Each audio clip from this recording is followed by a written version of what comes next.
ายดีทุกท่านทุกคนมื้อนี้ก็มาพบกับสีสุพรรณอีกเช่นเคยเนาะมื้อนี้จะพาทุกคนมาเบิ่งและอัปเดตเบิ่งอยู่สถานีธนาแร่งว่าเพิ่นได้มีการคืบหน้าการก่อสร้างไปเท่าใดและนี่ก็คือตัวมิตรภาพไทยลาวนะโครงการร่วมมือพัฒนาลาวโอสตาลีลาวไทยสามชาติเนาะทุกคนก็จะมีปีเริ่มต้นการก่อสร้างก็คือปี 1991สร้างสำเร็จในปี 1994เนาะเดี๋ยวศรีสุพรรณจะพาทุกคนไปขี่รถไปเข้าไปทางเขตบ้านหลวงพ่อศรีเนาะทางวัดคุณแล้วก็จะไปเบิ่งอยู่เขตสถานีทางรถไฟธนาแร่งแล้ว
สบายดีทุกคนเนาะตอนนี้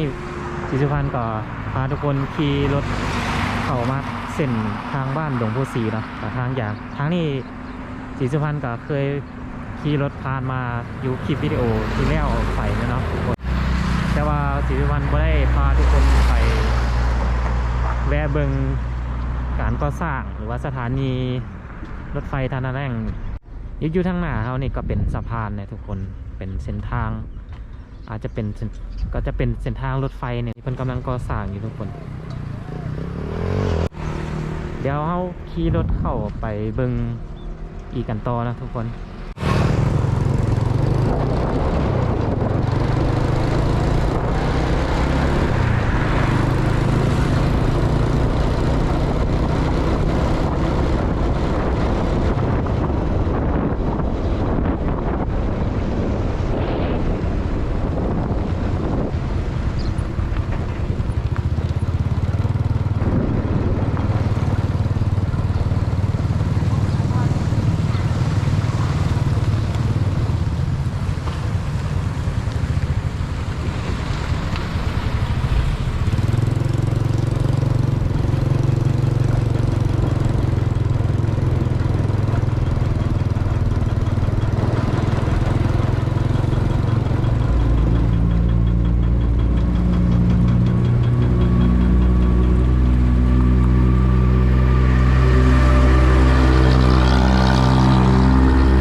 นีธนาแร่งนี่แหละทุกคนเดี๋ยวจะพาทุกคนไปเบิ่งรางรถไฟตัวนี่ตัวเก่าหรือตัวใหม่เนาะที่สุพรรณกับวันนี้ใส่น่าจะเป็นตัวเก่าเนาะเดี๋ยวลงไปทางไหนดีเนาะลงทางนี้ได้บ่อ๋อนี่เป็นรางรถไฟตัวเก่าเนาะทุกคน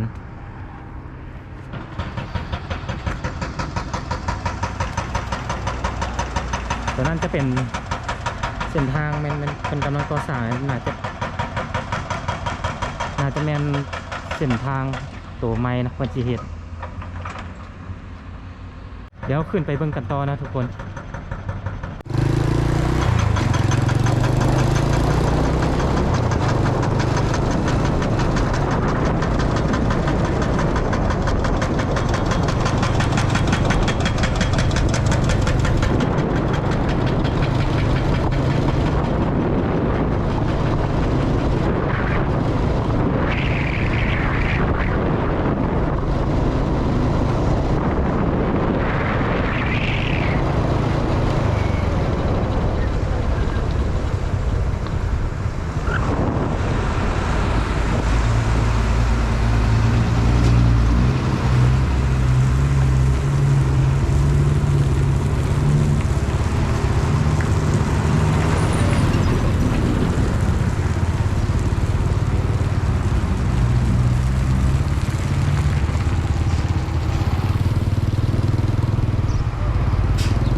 ทางนี้จะเป็นทางเข้าเนาะทุกคนทางเข้าทางหน้าของสถานีธนาแร่งนี่ทุกคนทางนี้จะเป็นด้านหน้าเนาะทางนั้นจะเป็นด้านหลัง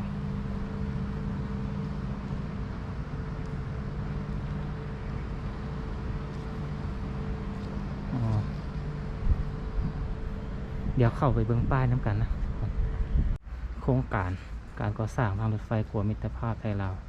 และมูลค่าการก่อสร้างงบประมาณการก่อสร้างโครงการนี้แม่น97 ล้านบาทแล้วก็ประกอบอีกหลายๆอย่างนะเดี๋ยวพวกเราขึ้นไปเบิ่งกันต่อนะทุกคนอยู่ทางไหนมันมีอย่างนี้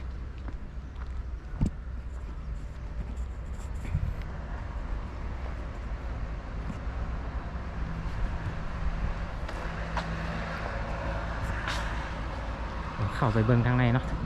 นี่ยัง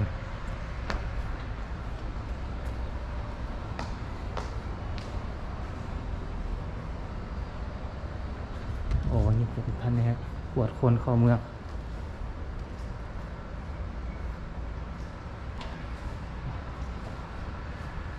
เป็นบอลขายปี้นะทุกคนนี่ป้ายแจ้งพาสปอร์ตของผู้เดินทางนะทุกคน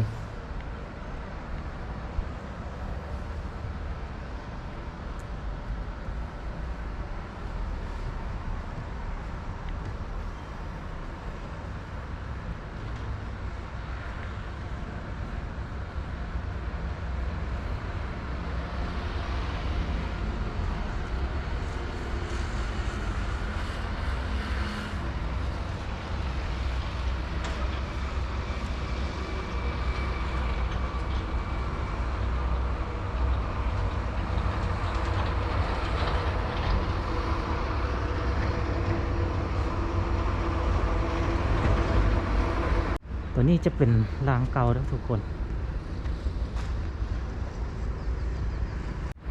ขึ้นไปน่าจะเป็นทาบกเนาะจะเป็นบอลมันจะเฮ็ดบอลกระจายสินค้าเนาะเดี๋ยวสีสุพรรณเนาะจะพาทุกคนขี่รถขึ้นไปเบิ่งตามเส้นทางเป็นก่อสร้างเนี่ยเนาะก็จะไปได้หรือบ่ได้กับโบฮู้นะทุกคนก็จะลองไปเบิ่งถ้าเพิ่นให้ผ่านเข้าไปได้ก็จะพาทุกคนขี่รถเลาะขึ้นไปถึงคนเลยให้สุดในการโครงการก่อสร้างอันสถานีระยะทางแรกระยะที่2นะทุกคนจะขี่ขึ้นไปก็ไปติดตามกันเลยนะทุกคนเป็นอะไรไปได้หรือเปล่าเดี๋ยวจะพาทุกคนขี่รถโค้งไปทางพอรถจักรผ่านออกไปทางนี้มันบ่ได้นะ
ขอถามแน่อัน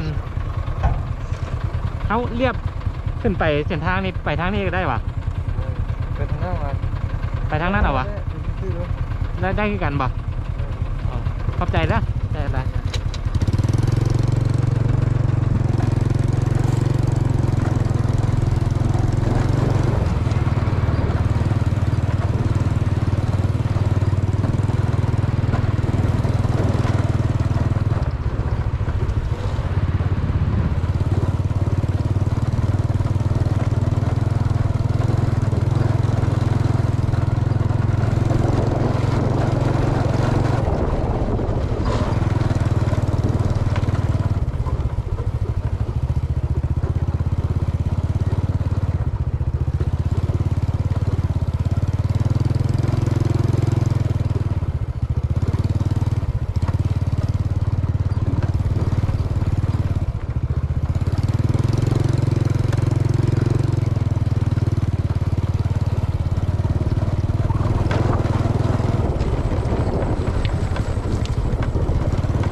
คนสีสุวรรณก็ขี่รถ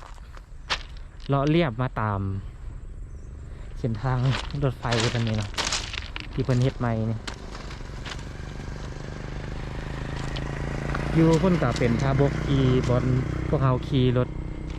ออกมานะทาบกธนาแรงนี่ว่าสถานีธนาแรงจุดบอลเก่าฮะแล้วเส้นนี้เนาะเพิ่นจะเฮ็ดไปเชื่อมต่อสถานีรถไฟตัวก่อสร้างระยะที่2นี่เนาะธนาแรงตัวนี้แล้วก็มันจะเฮ็ดเส้นทางไปเชื่อมต่อใช้สถานีนครหลวงเวียงจันทร์อีกเนาะก็ไปติดตามกันอีกเนาะทุกคนศรีสุวรรณก็บอกเคยมาวันนี้ยังมาผิดทางแล้วทุกคนปกติเพิ่นใช้อยู่เส้นฝากเบืองนี้แต่ว่าบอนจุดเริ่มต้นเพิ่นก่อสร้างหลายก็เลยโบได้เข้าไปก็เลยมาแต่ทางนี้เนาะโบอยากไปสับสนเวลาเป็นกำลังก่อสร้างอยู่เนาะทุกคนก็ไปติดตามกันต่อนะทุกคน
ดี๋ยว